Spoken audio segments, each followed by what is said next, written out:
lá, Terráqueos, eu sou a Ana e Chave da Poema e hoje a gente conversa sobre a quinta parte de Ana Karenina, né? Se você quer ver os outros vídeos das outras partes, vou deixar o link aqui nos cards. E, gente, o que dizer sobre a quinta parte? Primeiro que é uma parte que é bem fluida, acontece muita coisa, é bem interessante. Porém, eu estou com muitas tarefas, então eu demorei uma semana a mais do que o que eu tinha planejado no cronograma para ler, mas lemos, é o que importa. E a gente começa, né, termina a quarta parte com Ana fugindo com Alexei Vronsky, deixando Alexei Karenin para trás, junto com o filho. E aí a gente já começa essa quinta parte direto nos preparativos do casamento da Kitty e do Liovin. Barulhos. Ignora os barulhos. Mas, gente, o que acontece? Eu gosto muito dessa coisa do casamento deles, porque, primeiro, é um pouco caótico, né? A Kitty é aquela mocinha, vai fazer um enxoval, né? E tem toda a coisa da mãe, de como a mãe quer que as coisas sejam, coisa típica de casamento. E já o Liovin tá naquela ansiedade e ele entrega pra Kitty, parece que isso é baseado na vida do autor, diários que ele escreveu na época, vou falar de devassidão dele, já com esse objetivo de mostrar pra esposa dele que quem ele era no passado, o que ele já viveu, né? Porque ela é uma moça pura, inocente, e ele já tem um passado. E aí a Kitty fica toda devastada, pensando, cara, como assim? Eu achava que você era como eu, né? Tinha escolhido esperar. E não foi o caso, mas eu acho fofo, sabe? Como ele quer ser honesto com ela. E aí ele vai se confessar lá com o padre. É padre? Não sei, gente. O sacerdote da igreja ortodoxa. E aí eles têm uma conversa interessante sobre religiosidade, né? E a Kitty, pra ela, o impacto de saber que o Liovin tinha um passado foi mais forte do que saber que ele não acredita em Deus. O que é questionável, tá? Porque volta e meia aqui nessa parte ele tá lá rezando e tal, então é bem interessante. Mas do casamento, o mais interessante, gente, primeiro, me emocionei na hora dos votos. Não é uma cena de emoção. As pessoas estão até pensando que ela tá feinha porque ela vai casar com ele, que ele é um bobalhão. O povo não gosta do Liovin, né? Então, por ela casar com ele, automaticamente ela perde status. Mas eu me emocionei porque eu gosto muito dos personagens. Mas antes disso, eu dei muita risada. Porque ele se atrasa pra caramba. Porque embalaram todas as coisas dele. Esqueceram de deixar uma camiseta pra ele colocar por baixo do terno, né, da sobrecasaca. Eu não sei, não entendo as nomenclaturas de roupas masculinas, mas ele, nossa, ele tenta pegar roupa com um emprestado e tenta ir comprar uma nova, tá tudo fechado, é um caos. E ele acaba se atrasando pra caramba, mas no fim dá tudo certo e é um momento muito fofo. E eu gosto muito desse casal e é interessante porque a gente já pula pra esses primeiros dias, né, do casamento e eles vão tendo aquele choque de realidade, de entender que as expectativas que eles tinham não é bem o que tá acontecendo, né? O Liovin achava que a vida dele seria trabalhar e aí a esposa dele ia ficar esperando em casa com tudo organizado. E não é bem isso, ele tem que interagir com ela. Ele fala, ela tem que ter uma atividade, né? E acaba que a Kitty, ela já tá naquele modo de eu quero aproveitar esse tempo que eu tenho com meu marido a sós, porque em breve chegarão os filhos. E ele não entende isso. Aí ele fica achando que ela é uma desocupada, que ela é um pouco preguiçosa, mas não é isso. É porque ela quer aproveitar enquanto ela pode. Mas é muito interessante esses primeiros momentos, porque ao mesmo tempo que o Liovin tinha aquela idealização absurda, a gente vai ver isso se desconstruindo e um amor real se formando, sabe? Acho que é bem isso. Dito isso, vou falar do que tem pra falar deles, que eu até nem lembro como se intercala essas partes. Eu acho que é só eles um tempão. Isso, e aí a gente depois fala dos outros que tenho várias coisas a dizer. Mas ali, quando eles já estão no momento em que eles já estão mais estáveis, eles até pensam que os primeiros dias do casamento foram os piores da vida, de humilhação. Deve ser difícil mesmo, né? Você conviver, eu não tenho essa experiência, eu não sei dizer, mas você passar aqueles primeiros momentos de entender as manias da pessoa. Assim, eu já dividi casa com pessoas que não eram da minha família, né? Mas nunca com um marido, assim, nesse sentido de relacionamento, né? Então deve ser complicado, porque quando você tá morando com gente estranha, vocês estabelecem uma rotina e, enfim, dá pra se equilibrar. Estranho que eu digo, não é da sua família, não é alguém que você ama dessa forma, né? Com essa ligação. E acaba que talvez no relacionamento amoroso tenha um pouco de conflito, porque ao mesmo tempo que você quer que as coisas funcionem, você não quer chatear a pessoa. Não sei, gente, não sei dizer, eu sei que é interessante de ler. E aí, depois que eles já estão ali mais estáveis, já tá mais tranquilo, e a Kitty já organizou lá toda a casa, já até recebeu a Dolly, ela quer receber a Dolly, na verdade, já tá ali, dona da casa, né? Já manda. Manda e o Lioven obedece, tipo isso. Mas eles recebem a notícia que o irmão do Lioven, eu não me lembro se ele se chama Nikolai, eu acho que é. Mas aquele irmão dele, né, que estava doente, que na parte anterior, acho que é a parte 3, empurra o Lioven para uma jornada assim de luta e descrença bem forte, né? Esse irmão, finalmente não, né, mas esse irmão está realmente morrendo agora. E eles vão pra ali passar os últimos momentos com essa pessoa e a Kitty insiste pra ir junto. E o Lioven, não, cara, só porque você tá carente, não quer ficar sozinha. E no fim é ela que organiza tudo, que deixa, enfim, faz o doente ficar o mais confortável possível e tá ali pra tudo que precisa. O Lioven não, assim, ele não consegue entender que aquele é o fim, não consegue aceitar, é bem triste. E a gente tem o único capítulo que tem título, né, do livro inteiro, acredito que não tem outro, que é o capítulo realmente em que esse irmão vai morrer, e aí o capítulo se chama Morte. O que me lembrou bastante da narrativa da Morte de Ivan Ilitch, que é outro livro do Tolstói, que é inclusive meu livro oficial para dar de presente para as pessoas. Mas é um livro que vai discutir sobre isso, sobre os últimos momentos de uma pessoa e especialmente o que acontece depois. Sobre como a morte é uma inconveniência, como a gente não, às vezes não tem essa dimensão de como as coisas funcionam até a gente passar por isso. E aí o irmão do Lioven, ele tá naquele limbo que ele quer viver, ele não quer morrer, mas ao mesmo tempo ele tá com tanto sofrimento que ele não vê a hora daquilo acabar e todo mundo em volta é uma inconveniência. A morte é inconveniente, tanto para aquele que tá morrendo quanto para quem tá ali no aguardo, né? E assim que ele morre, a gente descobre que a Kitty tá grávida, né? Então, achei muito interessante isso, que é o ciclo da vida, certo? Esses capítulos finais desse arco deles são muito interessantes por isso, pra gente ver como que a vida acaba, mas ao mesmo tempo ela, né, não acaba. Apesar de que o irmão do Lioven ali não deixa nenhum descendente, né, até onde a gente sabe, acaba que ele continua, né, com o irmão dele e com o sobrinho dele agora. Ai, gente, que tristeza, ó, uma pausa pra falar que eu tô batendo muito esse livro e aí ele deu uma rasgadinha aqui e aqui também, mas é porque eu tô carregando ele pra todo lado, e, enfim, ele vai pra ser lido, mas fiquei um pouco triste. Se você comprar essa edição, eu indico que você compre essa, mas tenha cuidado aí no manuseio, porque eu estraguei a minha. E agora, gente, indo pra Vronskiana. A gente chega num ponto agora da leitura em que todo momento em que eu vou pro arco deles, eu reviro os olhos e falo, sério? Porque eles vão se tornando personagens insuportáveis um para o outro e insuportáveis pra gente. Então temos ali o primeiro momento ali, da mesma forma que a gente tem uma... Não é uma lua de mel, porque Kitty e Lioven eles decidem ir pra casa deles, né? A gente tem também esse primeiro momento ali de convivência direta da Ana e do Vronsky. E eles estão creio que descobrindo como eles são ordinários. Ordinários no sentido de como eles não são especiais, porque o Vronsky quer pintar, quer ser um artista agora que ele, né, não tá mais na carreira militar.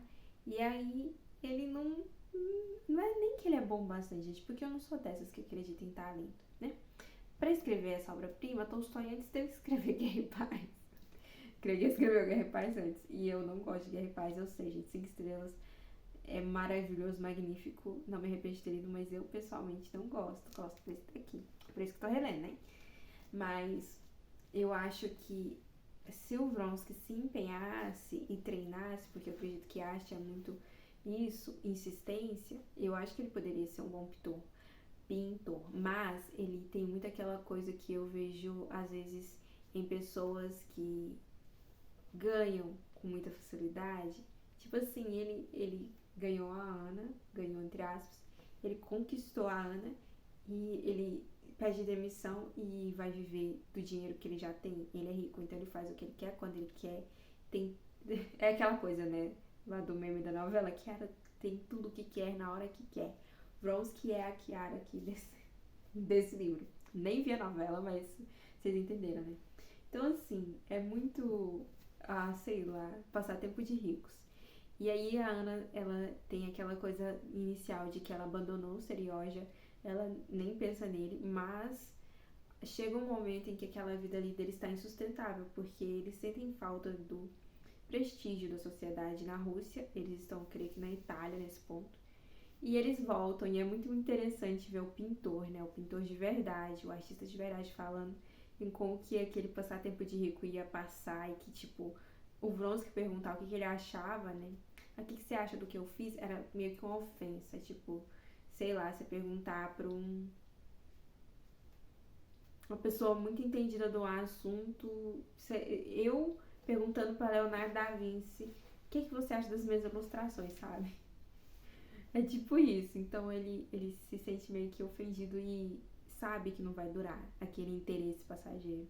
E eles nem entendem de arte, eles nem se importam com arte, eles só fazem aquilo porque realmente eles precisam preencher o tempo ocioso. Daí eles decidem voltar, né? Voltar pra Petersburgo ou pra Moscou. Ai, às vezes eu confundo, gente. Eu acho que é Petersburgo. E tem toda aquela questão que a Ana lembra que ela tem um filho. Com todo respeito, gente, eu sei que é um de uma outra época. E a gente não deve olhar as mães com esse olhar, né? De culpa. Mas eu fico muito triste quando a gente... Sério, dá vontade de chorar. Quando a gente vai pros capítulos com a visão do Serioja, de ver como que ele tem essa fé na mãe, como eles falam pra ele que a mãe tá morta, ele não acredita, ele se recusa a acreditar. E como que ele é um menino bom, sabe? Ele não é tão empenhado nos estudos formais ali que o pai quer conduzir, mas ele aprende com o porteiro. E a pessoa ser educada como porteiro, gente, é uma super bandeira verde, sabe? Porque tem gente babaca que é mal educada. Então, foi educado com o porteiro, com o garçom, é educado com os pais, trata bem os animaizinhos na rua. Aí, gente, já ganhou muitos pontos, porque isso são características de pessoas que fazem o mínimo, né? Mas ele é um menino muito doce, muito puro, e eu gosto de ler As Crianças do Tolstói. Elas não aparecem muito, mas eu gosto muito de lê-las quando elas estão lá. Enfim, sempre dá em tragédia, sempre. Infelizmente. Dando um leve spoiler aqui de Guerra e Paz, o fim que tem o filho de Alexei pra mim é a coisa mais triste do mundo. É uma criança que é solitária no fim de tudo. Mesma coisa que Serioja, uma criança solitária, sabe? Mas que a conversa com a babá, conversa com o porteiro, com a Nadenka, é Nadenka que fala, né? E aí a Nadenka é sobrinha da Lídia, né? A Lídia, gente, é uma personagem que eu já tô comentando vários vídeos, mas não lembrava o nome dela. Que é a amiga do Alexei Karenin, que tá apaixonada por ele, né? Eu acho muito engraçado, porque o Tolstói conta pra gente que ela se apaixonou por todo mundo, por todo tipo de gente, mas agora ela acredita que tá amando de verdade. E ela tenta ajudar o Karenin nessa fase aí, porque ele fica sem chão, né? A esposa que ele perdoou e que o amor reaflorou, abandonou ele. Não adiantou nada. Todo aquele comportamento cristão e abnegado dele não teve uma recompensa, olha só.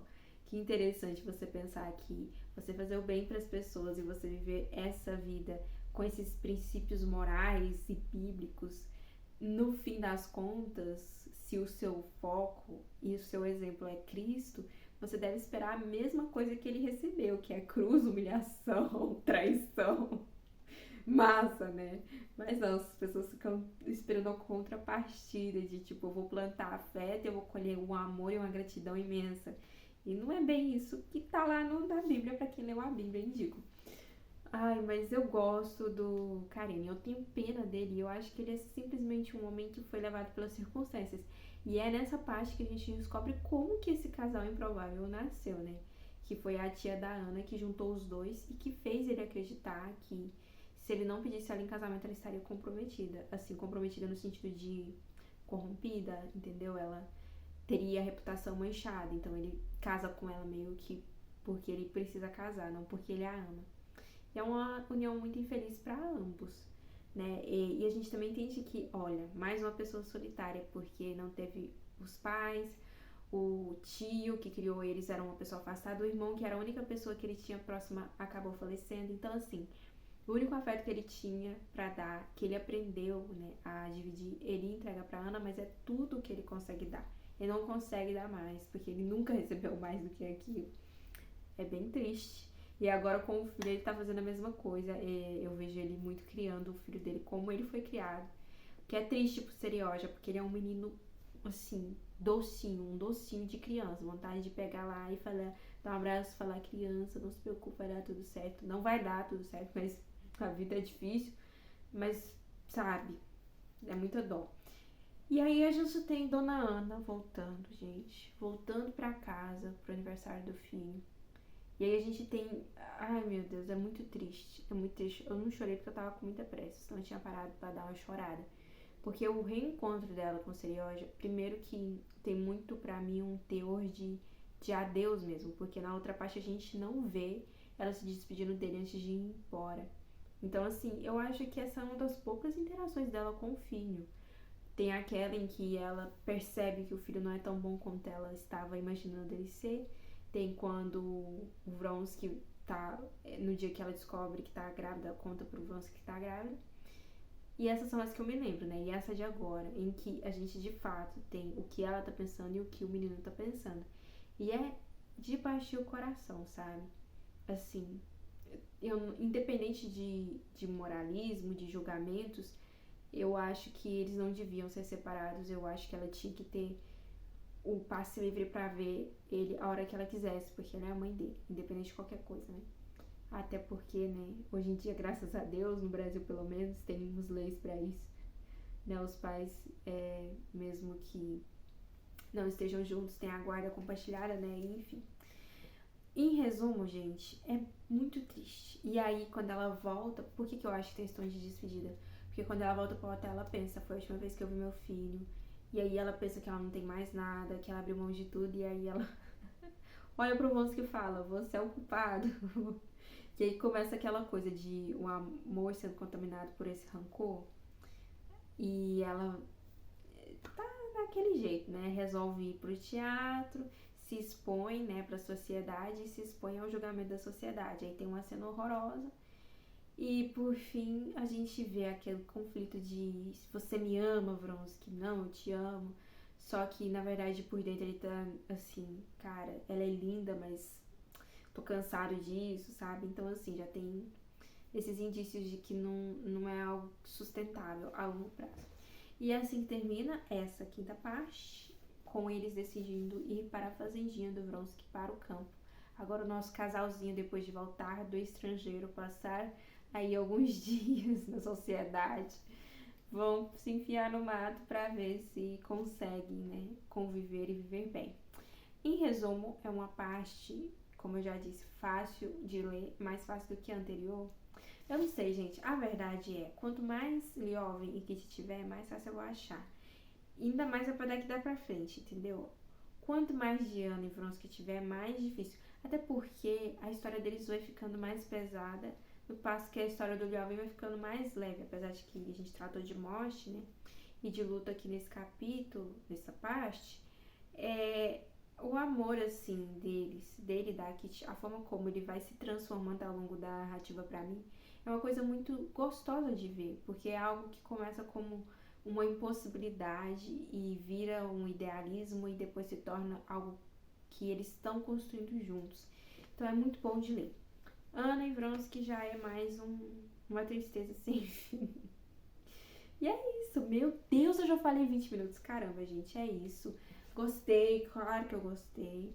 Agora a gente vai pra parte 6. Estamos aqui já entrando pra reta final. Temos mais isso pra ler. Então, em breve, a gente volta aí com mais um vídeo pra comentar essa obra maravilhosa.